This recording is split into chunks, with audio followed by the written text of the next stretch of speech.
Ce tribunal dont vous êtes le président, ce tribunal est prévenu, votre siège est déjà fait. Il y a des gens qui se disent que ça pourrait être une sorte de tribunal de comédie. Vous me posez plusieurs questions à la fois, et je vais essayer de vous y répondre successivement. Mais d'abord, qui êtes-vous pour juger qui je suis, mais n'importe qui? Ce que le tribunal veut précisément faire, c'est que n'importe qui soit concerné, que n'importe qui puisse apprécier d'une manière juridique, en fonction d'un certain nombre de lois internationales que nous n'inventons pas, qui existent, la politique américaine. Vous savez que Luther disait « tous les hommes sont prophètes ». Eh bien, en somme, tous les citoyens doivent être capables de juger, d'apprécier. Tous les citoyens ont le droit de juger, d'un point de vue juridique et légal, la politique d'un gouvernement, parce qu'elle les concerne. Non pas seulement aujourd'hui dans le Walmart, la leur, mais celle de leur gouvernement, mais, étant donné qu'il n'y a qu'un monde, celle de tous les gouvernements. En somme, c'est précisément en tant que nous sommes n'importe qui que nous pouvons apprécier les choses.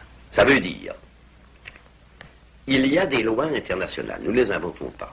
Il y a des lois établies par la Convention de Genève, par le pacte de Kellogg. Il y a des lois auxquelles les Américains ont mis eux-mêmes la main, c'est-à-dire les statuts de Nuremberg qui ont permis de juger les coupables. Qui étaient les Américains pour juger ces coupables? Ils étaient uniquement les vainqueurs, car il est bien évident que si les Allemands avaient été vainqueurs, il y aurait peut-être eu des tribunaux, mais c'est Churchill ou Eisenhower qui auraient passé devant. Donc, la force ne donne pas la légalité. Et ce qui a précisément entaché le procès de Nuremberg aux yeux de beaucoup de gens d'irrégularité, c'est qu'au fond, il était fondé sur la force, sur une victoire. Ce qu'il y a au contraire dans notre cas, c'est que nous n'avons aucune force. Nous n'avons aucun pouvoir. Je vous le répète, c'est ça le caractère des intellectuels. Et nous ne pouvons pas donner de sanctions, nous ne pouvons pas décider que nous allons châtier tel individu ou tel groupe d'individus, parce que ce serait absurde, nous n'avons pas les moyens. Mais ce que nous avons le droit de faire, c'est de dire, vous, impérialistes, qui avez fait des lois générales et internationales pour contre certains aspects que peut prendre une guerre, tombez-vous ou non sur les lois que vous avez fait vous-même, sous le coup de ces mêmes lois. C'est-à-dire qu'au fond, nous n'inventons aucune loi, nous nous bornons, en tant que citoyens, à voir si ces lois permettent ou non de condamner une entreprise et les responsables de cette entreprise. Ça revient à dire, si vous voulez, au terme de l'enquête, nous conclurons par exemple, ou bien tel type d'accusation doit être abandonnée, ou parce qu'elle est insuffisamment prouvée, ou parce qu'il est prouvé au contraire qu'elle ne tient pas, ou bien cette accusation est réelle, elle est prouvée, il est prouvé que les gens sont coupables, alors primo, nous disons que l'action en elle-même est condamnable au nom de telle loi, et que d'autre part, les gens qui en sont responsables et que nous pouvons nommer, s'il y avait un tribunal que vous dites régulier, mais qui en fait veut dire est fondé sur la force, tomberait sous le coup de telle stipulation qui ferait que la condamnation irait de temps à temps. Ils encourraient une peine qui irait par exemple de 10 ans à la perpétuité ou à la mort. Voilà exactement en quoi le fait d'être n'importe qui permet de faire un jugement plus légal, la condition justement qu'il ne soit pas exécutoire, que un jugement qui serait fait par un tribunal institué par la force, car dans le domaine international, il n'est possible de faire une jurisprudence que basée sur la force. Autrement dit, le tribunal de La Haye ne fait rien du tout, parce que le tribunal de La Haye n'a pas de force. L'UNO ne peut rien juger du tout, parce que l'UNO n'a qu'un embryon de force. C'est déjà trop, parce qu'il y a des intérêts en jeu, pour permettre une vraie légalité, mais ça n'est pas assez pour permettre un vrai jugement. Et vous me direz, mais au fond, vous vous mêlez de ce qui ne vous regarde pas, puisque effectivement il s'agit d'une guerre entre les Américains et les Vietnamiens. À cela, je vous répondrai d'une part que ça regarde tous les hommes, étant donné que justement le danger d'une guerre atomique ou le danger de l'établissement d'une Pax Americana nous menace tous.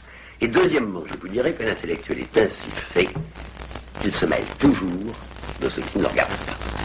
Parce que va-t-on reprocher à un intellectuel? Précisément ce que mes amis me reprochent. Mais faites donc votre travail sur Flaubert. Laissez donc les Américains tranquilles, ça ne vous regarde pas. Flaubert vous regarde. Et ça n'est pas vrai. Ce qui me regarde profondément, c'est justement ce qui ne me regarde pas. C'est-à-dire, c'est le fait que dans mon travail même, sur Flaubert ou sur autre chose, j'entre en contradiction avec moi-même. Et j'entre en contradiction avec la société extérieure. Et je ne puis terminer ce travail que si, en même temps, je fais partie, par exemple, de ce tribunal. Parce que la guerre du Vietnam conteste mon travail, et d'une certaine mesure, mais sans efficacité, mon travail conteste cette guerre. Tout ce que vous dites, vous auriez pu l'écrire. Pourquoi un tribunal? Pourquoi ce simulacre de tribunal, précisément? C'est-à-dire ce qui implique des commissions juridiques, ce qui implique un appareil, ce qui implique une certaine pompe, que vous le vouliez ou non. Parce que ce tribunal est un effort pour une prise de conscience. Nous voulons, en nous édifiant nous-mêmes, et publiquement, édifier les autres. Je vous donne des exemples. Les journaux américains rapportent que certains bombardements sont très destructeurs en ce qui concerne les vies humaines, les vies des civils. Certains journaux américains rapportent que des membres du FLN arrêtés ou capturés dans le combat sont ensuite torturés. On rapporte ces choses. L'opinion publique en est demi-informée, demi-pas. Il faut les vérifier et, si elles sont vraies, les imposer. Il faut que la vérification soit en elle-même une destruction d'un mythe ou bien l'imposition d'une vérité. Ce tribunal siégera longtemps parce qu'il faut que les gens qui en entendent parler prennent une lente conscience de ce qu'est la guerre du Vietnam. Et cette conscience, nous ne pouvons leur faire prendre qu'en la prenant nous-mêmes. Autrement dit, et c'est à cela que je réponds à une dernière de vos questions, vous dites que nous sommes prévenus. Non, nous sommes radicalement contre l'impérialisme. Mais nous ne prétendons pas qu'une politique capitaliste et bourgeoise, contre laquelle nous sommes, en principe, soit nécessairement une politique criminelle. Par exemple, je suis personnellement totalement contre le gouvernement de Gaulle et la politique sociale que ce gouvernement mène. Je ne dirai jamais qu'elle est criminelle. Ça n'a pas de sens. Elle ne tombe sous le coup d'aucune loi. On peut la combattre aux élections, on peut la combattre par des grèves, on peut la combattre par différents moyens, mais la combattre et la refuser, ça n'est pas la déclarer criminelle. Je peux donc très bien considérer que la guerre du Vietnam est une conséquence nécessaire de l'impérialisme contre lequel je lutte et déclarer que par ailleurs elle n'est pas criminelle.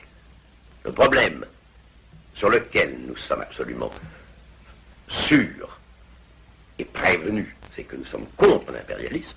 Le problème que nous voulons étudier, c'est est-ce que ici nous arrivons au moment où l'impérialisme passe du niveau de politique, certainement contre la majorité et pour une minorité, à un niveau politique criminel et dénoncé par des lois existant déjà.